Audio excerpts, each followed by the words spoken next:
The wind carried the dust in low spirals that morning, curling over fence posts and rattling the dry mesquite like bones whispering secrets. Elias Boone sat on the porch of his ranch house, mug in hand, the enamel chipped at the rim from 100 silent mornings just like this. The sun had barely cleared the ridgeline, casting long shadows across the dry land he hadn't left in weeks. His boots rested on the rail, the leather worn and cracked. A man could vanish out here, and no one would notice until the buzzards started circling. The sheriff's wagon arrived with more dust than ceremony. Elias didn't stand. He squinted against the sun as Sheriff Tom Harlan stepped down, boots crunching against the parched earth, face weathered and unreadable. Behind him, a figure sat bound in the wagon bed, still silent, eyes fixed somewhere far beyond the horizon. "She's Apache," Harlan said, brushing his hat clean. "Caught her near the northern ridge, alone. No tribe claimed her, and the county won't keep her. The mayor says she's to be sold up north to the silver camps. Until then, he wants her kept. Somewhere out of sight." Elias didn't speak. "You got space. No family. No mouths to talk." Harlan paused, eyes narrowing. "You'll be paid." Still, Elias said nothing. Just took another slow sip, let the silence settle like ash. The girl didn't flinch as Harlan untied her from the wagon post and led her forward. Her feet were bare, dust-caked. A cut marked her cheek, dried and scabbed over. She wore a torn deer-hide dress and a shawl far too thin for the cold that crept into mornings. She did not lower her gaze. Her stare was not defiant, but it was unbroken. Harlan handed Elias a folded paper and the frayed end of a rope. "Keep her in the barn. She tries to run. Shoot near her feet. Don't kill her unless you have to. They want her looking pretty when she's sold." The paper crumpled in Elias's hand. He didn't read it. When the sheriff left, the girl stood motionless at the edge of the porch, rope slack between them. Elias watched her for a long time. Then he turned and walked toward the barn, expecting her to follow. She did, silent as a shadow. The barn was dark and smelled of old hay and rusted tools. A single beam of light cut through the slats, dust swirling in its path. Elias opened the far stall, laid down an old blanket, and placed a tin of water and a crust of bread in the corner. She stepped inside without being told. He closed the door, but didn't bolt it. Just stood there a moment, one hand on the frame. "I'm not your jailer," he muttered, half to himself. "But I reckon I'm what's between you and worse." He left then, the door creaking behind him. That night, he sat by the fire and stared at the carved wooden mantel. A small coyote figurine rested there, long forgotten, a gift from his wife, back when laughter still echoed through these rooms. That laughter was long gone now, faded like old ink and sun. He could not recall the sound, only the way it made him feel, lighter, less ghosted by the past. In the barn, she did not touch the bread until long after fire in the house had gone cold. She ate with her back to the wall, eyes on the door. When morning came, Elias found the water tin empty, but the rope she'd been tied was placed neatly beside it, coiled like a snake. He began to feed her in silence. Once in the morning, once at dusk. No questions. No orders. She took to walking the edge of the stall, never pacing, just circling, eyes always watchful, distant. Elias noticed a limp in her left step.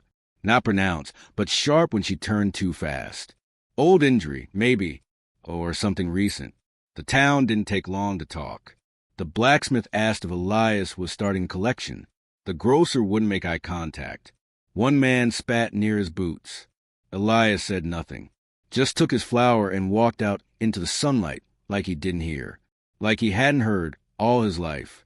One evening, while checking the fence line, he returned to find the barn door slightly ajar. He pushed it open slow, one hand near the revolver at his hip. She was there, not gone, just sitting near the stall, her fingers busy weaving something from straw, an old thread, thin, tight braids forming a loop. Her hair had fallen loose over her shoulder. In the fading light, she looked less like a prisoner, more like something sacred trying not to shatter. She didn't look up. He didn't step in. That night, he left the stall door open. The next day, she was still there, still inside, the loop of braided straw left hanging on the barn rail. Later, when Elias rode into town, he heard the mayor speaking near the post office. Loud and sure as always, words sharp with the kind of authority bought with favors and fear. Girls know better than livestock. Strong ones fetch coin. She's too quiet to be trouble. Let Boone keep her till the buyer rides in. Elias's stomach turned cold. His boots felt too heavy. That evening, back at the ranch, he moved her to the bunkhouse. No chains, no bars. Just a fire, a clean blanket, and a worn shawl he hadn't touched in years. She didn't ask why, and he didn't offer it. But when she stepped inside that room and sat by the fire without being told, Elias knew something had shifted. Not just in the air, but in him. The silence between them wasn't empty. It was waiting. The cold settled in deeper that week, soft and sharp as a knife's edge. Frost laced the water troughs by dawn, and the wind rolled off the hills with a hunger that whistled through the barn slats. Elias rose early as always, boots stiff with old creases, shoulders aching with memories too long carried. When he passed the bunkhouse, a thin trail of smoke curled from the chimney. She had stoked the fire herself. Naeli said little, but her presence began to stretch into the land like morning light. She swept the porch without being asked, laid fresh straw where the foals bedded, gathered eggs with hands that moved like water, quiet, smooth, unafraid. Elias never told her to do any of it, and she never waited for praise. When she walked the property line, her pace was deliberate, measured. She didn't look at the horizon like she longed to flee. She looked at it like she had already run once and wasn't sure the land would ever forgive her for surviving. Clay rode notice first. The foreman was a man of blunt edges and practical thoughts, but even he paused when he saw her tending the lame calf near the southern fence. "She's settling in," he muttered to Elias, scratching his chin. "You sure that's wise?" "She's not livestock," Elias answered. "No, she's not," Clay agreed, voice low, "which means folks will notice." The town had already begun to turn its eyes toward the Boone Ranch, like it was a stain on the map. Whispers floated on the wind, words like heathen and soft-hearted fool. The preacher's wife refused Elias's coin for bread. A boy spat at his boots and ran. And every time Elias rode into Dry Creek, the stairs stuck to his back like burrs. But none of that reached the porch in the evenings, where Naeli sometimes sat, a card sliverwood resting in her hands. She wielded with surprising care, the knife gliding in slow, precise strokes. Elias never asked what she was making. One morning he found a small wooden coyote placed neatly beside his hat, its ears alert, its tail curled. He left it where it was. She began humming again, low, nearly tuneless sound that wove through the rooms like smoke. At first, Elias thought it was memory tricking him, some echo from the war or his wife's long-forgotten lullabies. But it was Naeli. She hummed when she boiled beans, when she braided twine, when she rubbed salve into the old horse's cracked hooves. One evening, Elias came in from the field with blood crusted on his forearm. A wire fence had split his skin just below the elbow. Without a word, she took his hand and pulled him toward the basin. He watched her wash the cut, her hand steady, her breath even. Her fingers smelled faintly of sage and smoke. She didn't speak, didn't meet his eyes. But when she wrapped the wound with linen, her palm lingered just a moment too long. That night, he sat at the kitchen table long after she'd gone to the bunkhouse. The coyote still watched from the shelf. The sheriff returned 3 days later. This time, he didn't bother dismounting. His horse pawed at the gravel as Harlan unfolded a sheet of paper and held it out. The seal of the county court was pressed in wax, red as dried blood. "Order from the mayor," he said. "She's to be delivered to the transport rider in 48 hours. If not, you'll face a fine, and you'll lose half your grazing rights." Elias didn't take the paper. "She's done nothing wrong," he said. "Doesn't matter," Harlan replied, his face worn, like he didn't want this any more than Elias did. "They've already been paid. She's bought, not borrowed." The horse snorted. Elias stepped back without a word. The sheriff left with his dust trailing behind him like smoke from a dying fire. That night, the wind howled against the shutters. Elias couldn't sleep. He walked the edge of the property, past the barn, past the well, all the way to the bluff where the stars felt close enough to breathe. When he came back, the door to the bunkhouse was cracked open. She stood in the doorway, the shawl around her shoulders fluttering in the breeze. Her gaze found his in the dark, steady, unreadable, but not afraid. "I won't let them take you," he said, the words falling slow, like stones into a well. She didn't answer, just stepped aside, allowing him to pass into the room. Inside, the fire burned low, casting gold across the floorboards. Her things were sparse: a folded blanket, a pair of moccasins, a few small carvings arranged like a shrine. A braid of herbs hung above the door, the scent calming and sharp all at once. He stood there, unsure what came next. She crossed the room and knelt beside the fire, adding a log with practiced care. The flames rose, flickering against her profile, strong, soft, resolute. Elias watched her a moment longer, then turned and stepped back outside, letting the door close gently behind him. But as he walked away, her voice, quiet, low, rose like smoke behind him. "My name," she said, "is Naeli." It was the first thing she'd spoken since she arrived. And it wasn't a question. It wasn't a plea. It was a gift. Elias stopped in the dirt, the name ringing in his ears like a bell struck in the belly of a canyon. He turned, but the door had already closed. Somewhere in the night, a coyote howled. Not far, not near, just loud enough to be heard. The morning broke slow and sullen, sky rimmed with ash-gray light, and the air brittle with warning. Elias stood at the fence line, eyes drawn to the horizon where the frost had gathered in a hush. The land stretched outward in silence, holding its breath like it knew what was coming. He hadn't slept. He hadn't spoken. The order to turn her and hung in his coat pocket, heavier than any pistol he'd ever carried. Behind him, the bunkhouse door creaked open. Naeli stepped out wrapped in her shawl, hair loose around her shoulders, her breath fogging in the cold. She said nothing as she approached. She didn't have to. The way she looked at him, calm, ready, unwaiting, said everything. "They'll be here by midday," he said softly, voice worn a thread. "Maybe sooner." She nodded once. "I ain't letting them take you," he added, almost like a confession. "Not while I've got breath left to give." Her gaze didn't flinch.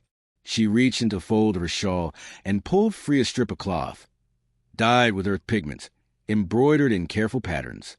She pressed it into his hand without a word.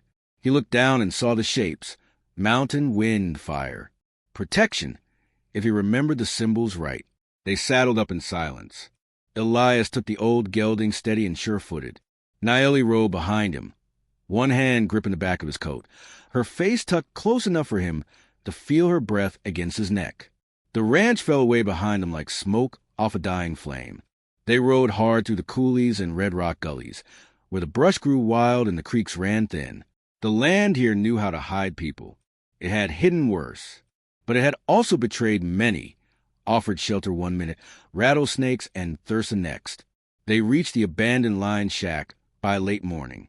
Just 4 walls and a roof made of patchwork tin and forgotten dreams. Elias unsaddled the horses, while Naeli gathered dry brush from under the eaves. The air smelled of sage and cold wood. Inside, the hearth remained intact. They built a fire and sat on opposite sides, the quiet between them now a kind of bond, no longer edged with fear. "I came here once," Elias said, breaking the silence, "after the war, when I couldn't sleep through thunder no more." Naeli listened, hands tucked around her knees. Didn't talk to a soul for months. Thought maybe the silence would cure me. It didn't, but it taught me how to stop running from ghosts. She tilted her head, studying him, not with pity, but with the kind of understanding few people earned. Then the sound of hooves. Elias rose slow. His revolver felt natural in his grip, though it had been years since he'd fired it with cause. He stepped outside into the blinding daylight and saw 4 riders cresting the hill. Sheriff Harlan, 2 deputies, and a man Elias didn't recognize, tall and pale, dressed too fine for dust and saddle. The man dismounted first. "I'm told you have something of mine," he called out. "She's not a something," Elias replied, voice flat. "She's been purchased. That makes her mine." Harlan held a position, face unreadable beneath the brim of his hat. "You're not taking her," Elias said. The stranger smirked. "You'd risk your land, your name, your life for a savage?" No, Elias said. For a person. The man stepped forward, hand brushing the butt of his gun. Elias leveled his revolver. Don't, he warned, calm as stone. A long, brittle pause. Wind rustled the brush. Somewhere far off, a hawk cried. Then Harlan raised a hand. Stand down, he said to the stranger, voice sharp. You draw, Boone drops you, and I'll have no blood on my badge today. The man hesitated, jaw clenching. This isn't over. Yeah, Harlan said. It is. They rode off, leaving dust arise and settle behind them. Elias stood there until the riders disappeared into the folds of the land. Then he turned back inside. Naeli had not moved from a fire, but her hand gripped the small knife she always kept hidden in her boot. You knew they'd come, she said, voice low. I did. And you stayed. He nodded. She rose slowly, stepped toward him. She didn't reach for him, didn't offer a kiss or an embrace. Instead, she took the woven cloth he'd tied around his wrist and traced a pattern with her finger. You're not like them, she said. I used to be, he admitted, but you made me remember I ain't. They left the shack at dusk, rode into the golden stretch of open country where no map marked their trail and no name bound them to anything but the present. The light softened everything, the land, the sky, the ache in their bones. At the last ridge, Elias paused and looked back. The wind stirred the dust behind them like a final whisper. He turned forward, the silence between them now full of meaning. Some say the desert forgets, that it buries the past beneath sand and sun, wipes clean every step with time. But that's only partly true. The land remembers kindness the way it remembers water, deeply and with gratitude. Sometimes, where the dust settles soft, something sacred begins to grow.